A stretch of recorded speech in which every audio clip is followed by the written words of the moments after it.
Sagle kang nazo minante Himi sa pole zundin Ito alena kikalo male Ilunggel na kikatin Ingay na sialitong Zapi bolo Ke miliko ini Sagle kang letu'y pigalan Simle mana zo minante Lamkat buwan zo tehihang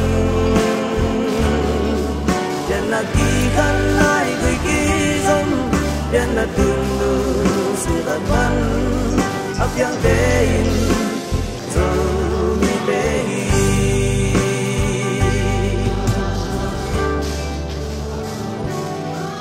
Zo mining zu quay zu băng kun Chắc thế là zu quay bạc cô băng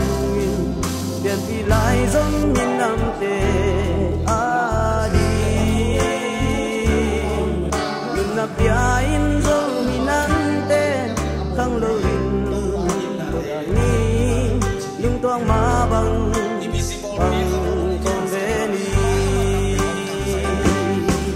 Sang le kang le tu'y pigalan Simle mala zo minante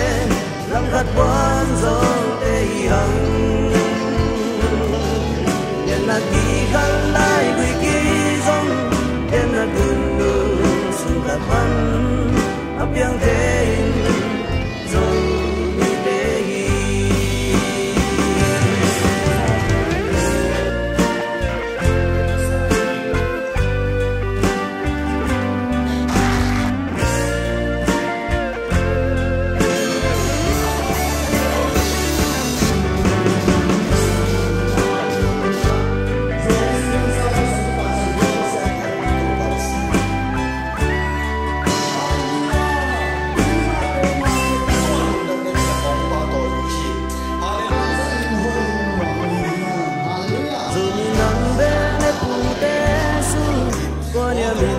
Sang tuam dingaya Tunugin hong inatan Bangkin